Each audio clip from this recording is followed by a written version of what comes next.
നോക്കുക, എല്ലാവരും പറഞ്ഞു സെയിന്റ് തോമസ് വന്നു. സത്യത്തിൽ സെയിന്റ് തോമസ് ഈ തോമായുടെ കബറിടം എന്ന് മൈലാപ്പൂരിൽ കബറിടമുണ്ടെന്ന് പുരാതന കാലം മുതൽ തോമായുടെ കബറിടം സന്ദർശിക്കാൻ പോയിരുന്ന ഒരു ജ്ഞാനായക്കാരാണ്. ഭാരതത്തിൽ സുവിശേഷം പ്രസംഗിച്ച, മശിഹായിൽ നമ്മെ ജനിപ്പിച്ച ഗ്രീക്ക് സഞ്ചാരിയായിരിക്കുന്ന പാന്റേനോസ് സാക്ഷ്യപ്പെടുത്തിയത് അവർക്ക് മത്തായി ശ്ലീഹായുടെ സുവിശേഷം അപ്പോസ്തലൻ നേരിട്ട് കൊടുത്തു എന്നവർ. കാരണം AD 40 മത്തായി ശ്ലീഹ സുവിശേഷം എഴുതി. AD 40 ശേഷമായിരിക്കും ബർത്തലോമായി വരുന്നത്. അദ്ദേഹം അതിന്റെ ഒരു പ്രതി കൊണ്ടുവന്നു കേരളത്തിൽ കൊടുത്തിട്ട് പോയി. അത് 150 വർഷം അവർ സൂക്ഷിച്ചു. പാന്റേനോസ് വരുമ്പോഴും കണ്ടു എന്ന് രേഖപ്പെടുത്തി. ഇത്രയധികം ചരിത്ര തെളിവുള്ള ഈ സെയിന്റ് ബർത്തലോമായെ ഒരു ചർച്ചക്കാർക്കും വേണ്ട.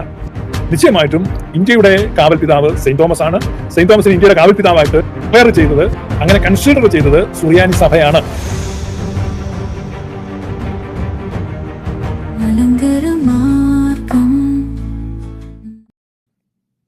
ഇന്ത്യയില് അല്ലെങ്കിൽ ഭാരതം എന്ന് പറയുമ്പോൾ പേർഷ്യക്ക് പുറത്തുള്ള, പേർഷ്യയുടെ അതിരിന് പുറത്തുള്ള മുഴുവൻ സ്ഥലത്തെയും അവർ വളരെ വിശാലമായ അർത്ഥത്തിൽ ഇന്ത്യ എന്നാണ് വിളിച്ചിരുന്നത്.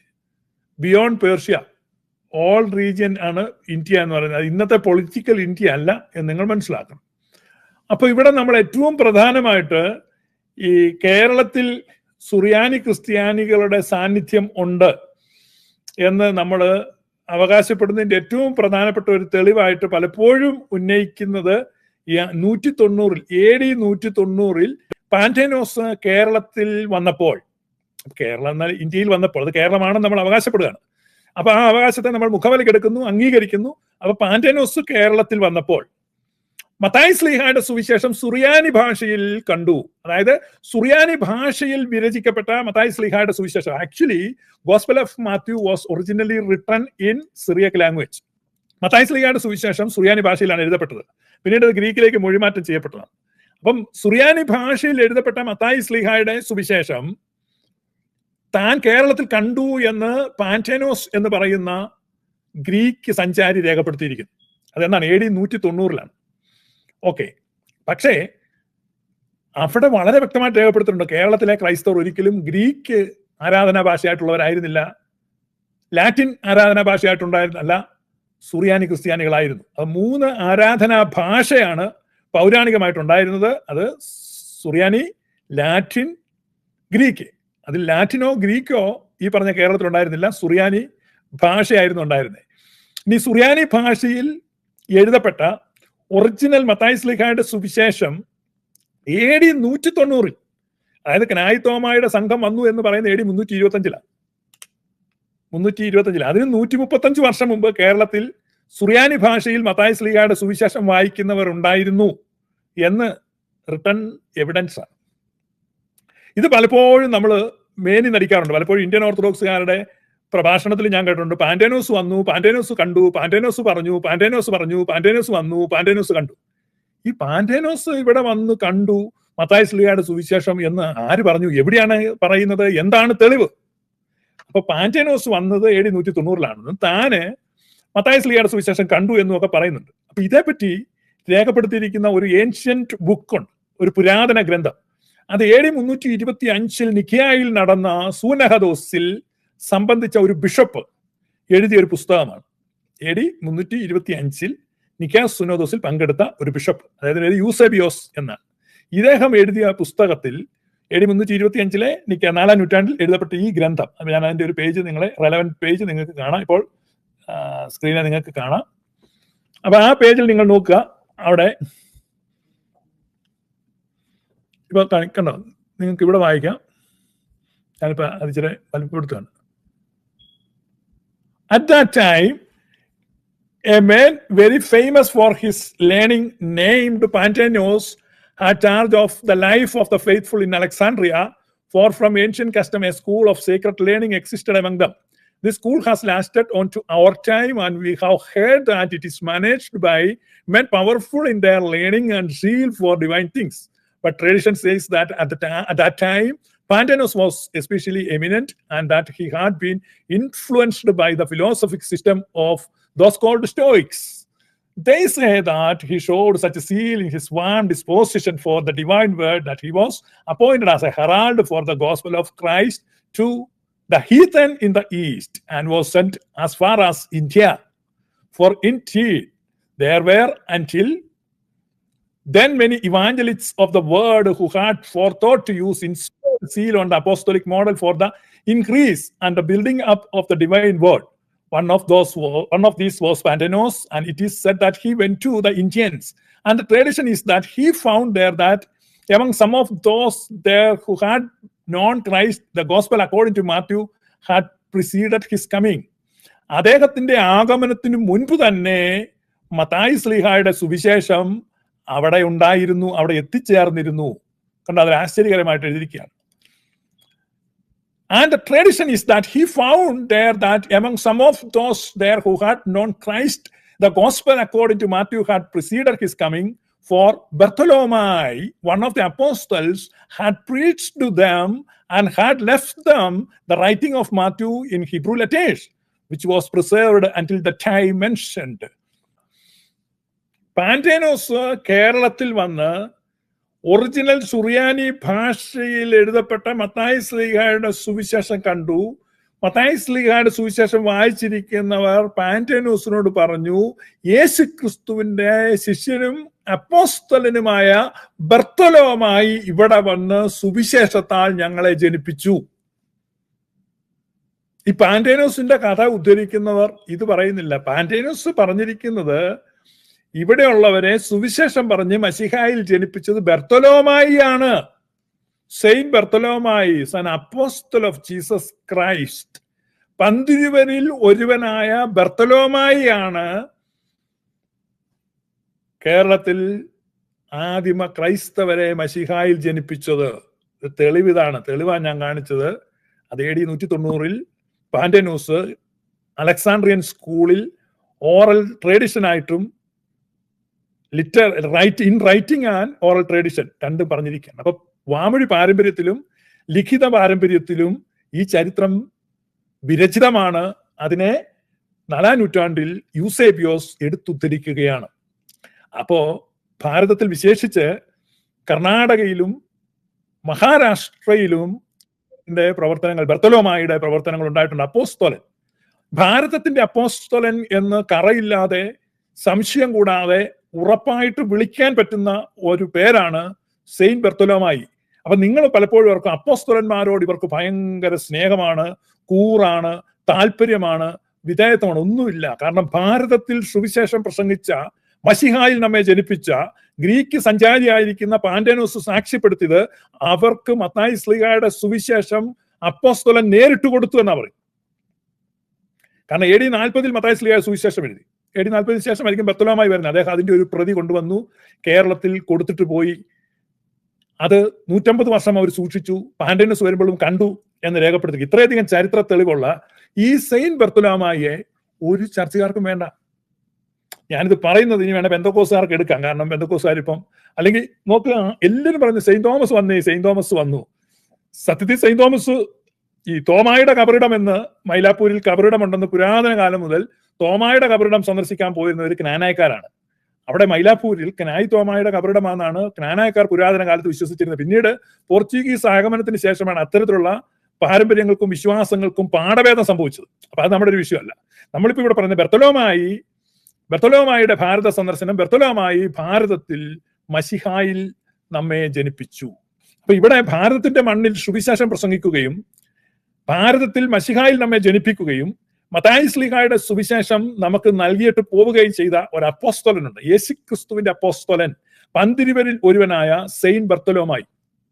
ഇതിന് തെളിവ് ഞാൻ കാണിക്കുന്നത് യൂസേബിയോസിന്റെ എക്ലീഷ്യാസ്റ്റിക്കൽ ഹിസ്റ്ററിയാണ് എടുത്ത് കാണിച്ചത്. ഇത് മാത്രമല്ല, ഒരുപാട് എവിഡൻസ് ഉണ്ട്.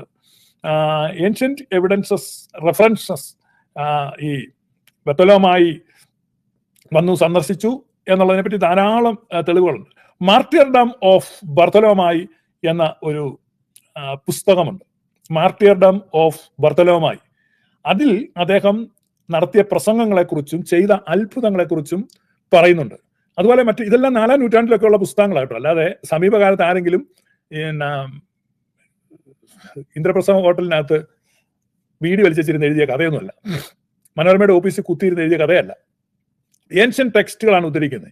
അപ്പോൾ it's A 4th century text. പക്ഷേ അതിനേക്കാൾ പൂർവികമായ പാരമ്പര്യങ്ങളെയാണ് അതിൽ രേഖപ്പെടുത്തിയിരിക്കുന്നത്. So that is valid. അതുപോലെ വിശ്വസനീയമായ ഗ്രന്ഥമാണ് the martyrdom of Bartholomai. It is available on internet, നിങ്ങൾക്ക് വേണമെങ്കിൽ എടുത്ത് വായിക്കാം. അപ്പോൾ അതിനകത്ത് അദ്ദേഹം ചെയ്ത അത്ഭുതങ്ങളും പ്രസംഗങ്ങളും ഒക്കെ പറയുന്നുണ്ട്. പിന്നെയുള്ള മറ്റൊരു ഗ്രന്ഥം ദ ആക്ട്സ് ഓഫ് ബർത്തലോമായി എന്നൊരു ബുക്കുണ്ട്. ദ ആക്ട്സ് ഓഫ് ബർത്തലോമായി, അതും 4-ാം നൂറ്റാണ്ടിലെ ഗ്രന്ഥമാണ്.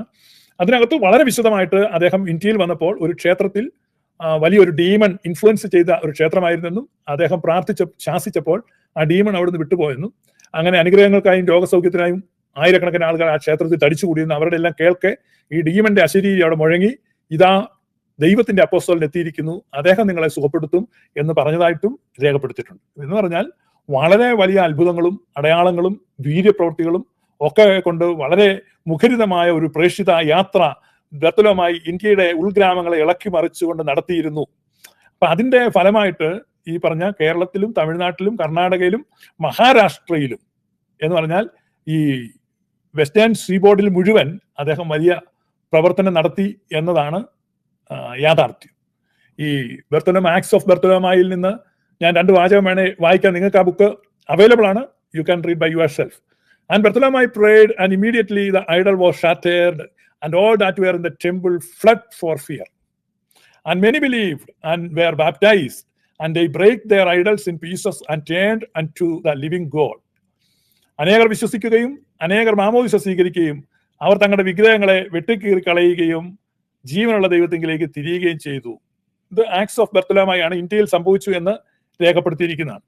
And after he had appointed elders and deacons in all the land of the Indians, the apostle departed and went into regions of Armenia. ഇന്ത്യയിൽ നിന്നാണ് ബർത്തലോമായി അർമീനിയയിലേക്ക് പോയത്.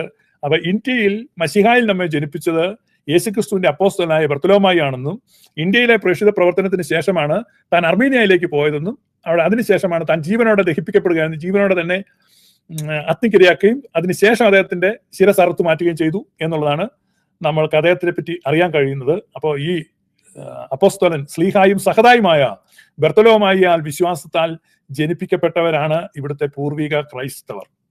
ഇവിടെയുള്ള പൂർവിക ക്രിസ്ത്യാനികളെ മശിഹായിൽ ജനിപ്പിച്ചത് saint Bartholomai the apostle of Jesus Christ ആണ്. ഇന്ത്യ എന്ന് പറഞ്ഞാൽ ഇന്നത്തെ പൊളിറ്റിക്കൽ ഇന്ത്യ അല്ല, പേർഷ്യക്ക് പുറം മുഴുവൻ ഇന്ത്യ എന്നാണ് അവർ വിളിക്കുന്നത്. അപ്പൊ അതുകൊണ്ട് ബഹ്റൈൻ, ഒമാൻ, കുവൈറ്റ് ഇതെല്ലാം ഇന്ത്യ എന്നാണ് വിളിക്കുന്നത്. അതൊരു ബ്രോഡ് ടേമാണ് ഇന്ത്യ എന്ന് പറയുന്നത്. നമ്മൾ ബ്രിട്ടീഷ് ഇന്ത്യ എന്ന് പറയുന്നുണ്ട്, പിന്നീട് ഇന്ത്യൻ പൊളിറ്റിക്കൽ ഇന്ത്യ വന്നു. അപ്പൊ അതല്ല ഇന്ത്യ. അപ്പൊ അന്ന് നമ്മൾ ഇന്ത്യ എന്ന് പറയുമ്പോൾ മനസ്സിലാക്കണം. അപ്പൊ അതുകൊണ്ട് ഈ മലബാറിൽ വന്ന ആളുകൾ കണ്ട ക്രൈസ്തവർ പറഞ്ഞ സാക്ഷ്യം ബർത്തലോമായി ഞങ്ങളെ മശിഹായിൽ ജനിപ്പിച്ചു എന്നാണ്. അപ്പം ക്രിസ്ത്യൻസ് ഓഫ് മലബാർ അവരെ മശിഹായിൽ ജനിപ്പിച്ചത് യേശുക്രിസ്തുവിന്റെ അപ്പോസ്തലനായ സ്ലീഹായും സഹതായുമായ സെയിന്റ് ബർത്തലോമായി ആണെന്നുള്ളത് വളരെ വ്യക്തമാണ്. ഞാൻ പറഞ്ഞ ഈ ചരിത്രം അറിയാവുന്ന ഇവിടുത്തെ സഭക്കാർ ഒരു ധൂപപ്രാർത്ഥനയെങ്കിലും ഈ ബർത്തലോമായുടെ പേര് വെക്കാത്ത മോശമല്ലേ? നമ്മളെ മശിഹായെ ജനിപ്പിച്ച നമ്മുടെ സ്ലീഹായല്ലേ? അപ്പൊ ആ സ്ലീഹായ എന്തുകൊണ്ട് ഓർക്കുന്നില്ല? നിങ്ങൾ ചിന്തിക്കുക. അപ്പൊ ഇവരുടെ ആ ആത്മാർത്ഥതയെ പറ്റി നിങ്ങൾ ഓർക്കണം. അപ്പൊ സെയിന്റ് ബർത്തലോമായി നമ്മുടെ ഭാരതത്തിന്റെ മണ്ണിൽ, അപ്പോൾ ഏൻഷ്യൻ ക്രിസ്ത്യാനിറ്റി എങ്ങനെ കേരളത്തിൽ രൂപപ്പെട്ടു എന്നുള്ള, അല്ലെങ്കിൽ കർണാടകയിൽ ഉണ്ടായിരുന്നു, കർണാടകയിലും മഹാരാഷ്ട്രയിലും ഈവൻ ഗോവയിൽ വരെ ഉണ്ടായിരുന്ന സുറിയാനി ക്രിസ്ത്യാനികൾ കാലാന്തരത്തിൽ ക്ഷയിച്ചു പോവുകയും കൺവേർട്ട് ചെയ്യപ്പെടുകയും ചെയ്തു. ഗോവൻ ക്രിസ്ത്യൻസ് എല്ലാം ടോട്ടലി കാതോലിസത്തിലേക്ക് കൺവേർട്ട് ചെയ്യപ്പെട്ടു. കാരണം ഫോളോ അപ്പ് വർക്ക് ഇല്ലാതെ, അവർക്ക് ഇടയ ശുശ്രൂഷ കിട്ടാതെ അവർ പല ആ സഭകളൊക്കെ നശിച്ചുപോയി. അല്ലെങ്കിൽ കാലാന്തരത്തിൽ പലരും അത് ആ സഭകളില്ലാതെ ആയിപ്പോയി. ചില ആളുകൾ മറ്റ് സഭകളിലേക്ക് ലയിച്ചു തീർന്നു. എങ്കിലും ബർത്തലോമായി വെച്ചിട്ട് പോകുന്ന വലിയൊരു ലെഗസി, അതാണ് പറ്റി നമ്മൾ ബോധവാന്മാരായിരിക്കണം. അപ്പൊ കേരളത്തിന്റെ ചരിത്രം, അല്ലെ കേരള ക്രൈസ്തവരുടെ ചരിത്രം നമ്മൾ പറയുമ്പോൾ, നമ്മൾ 2-ാം നൂറ്റാണ്ടിൽ മാനിക്കേയ മതം കേരളത്തിൽ വന്നു എന്ന് നമ്മൾ പറഞ്ഞു. അപ്പൊ അതിനു മുമ്പ് കേരളത്തിൽ രൂപപ്പെട്ട ക്രൈസ്തവ വിശ്വാസ സമൂഹം എങ്ങനെ രൂപപ്പെട്ടു എന്ന് ചോദിച്ചാൽ അത് കൃത്യമായ ചരിത്ര തെളിവ് അത് നമുക്ക് പറഞ്ഞു തരുന്നത് സെയിന്റ് ബർത്തലോമായുടെ അപ്പോസ്തോലിക് വിസിറ്റിലൂടെയാണ് കേരളത്തിൽ ക്രൈസ്തവര് ഉണ്ടായത്. വളരെ വ്യക്തമായ തെളിവുകളാണ് നമ്മൾ വായിക്കുന്നത്. ഇന്ത്യ എന്ന് പറയുന്നത് വിശാലമായ ഒരു അർത്ഥത്തിലാണ് നമ്മൾ മനസ്സിലാക്കുന്നത്. നിശ്ചയമായിട്ടും ഇന്ത്യയുടെ കാവൽ പിതാവ് സെയിന്റ് തോമസ് ആണ്. സെയിന്റ് തോമസിന് ഇന്ത്യയുടെ കാവൽ പിതാവായിട്ട് ഡിക്ലെയർ ചെയ്തത്, അങ്ങനെ കൺസിഡർ ചെയ്തത് സുറിയാനി സഭയാണ്. സുറിയാനി സഭയുടെ സിറിയക് ട്രഡീഷനാണ്. സെയിന്റ് തോമസിന്റെ റിമൈൻസ് അവര് എഡേസയിലേക്ക് കൊണ്ടുവരികയും, എഡേസയിൽ ആക്ച്വലി സെയിന്റ് തോമസ് കൊല്ലപ്പെട്ടത് ബഹ്റൈനിൽ ആണെന്നാണ് ചില പണ്ഡിതന്മാർ അവകാശപ്പെടുന്നത്. ഇതാ location of the martyrdom of saint Thomas was Bahrain എന്നാണ് ഒരുപാട് മോഡേൺ സ്കോളേഴ്സ് പറയുന്നത്.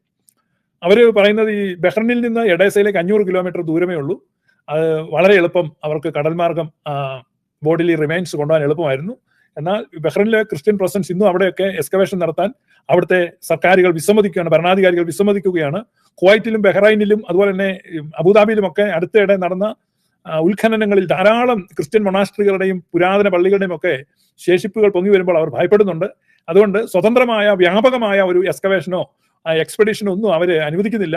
അതാണ് യാഥാർത്ഥ്യം. വളരെ വലിയ ഒരു ക്രിസ്ത്യൻ പോപ്പുലേഷൻ ഈ അറേബ്യൻ രാജ്യങ്ങളിൽ ഉണ്ടായിരുന്നു.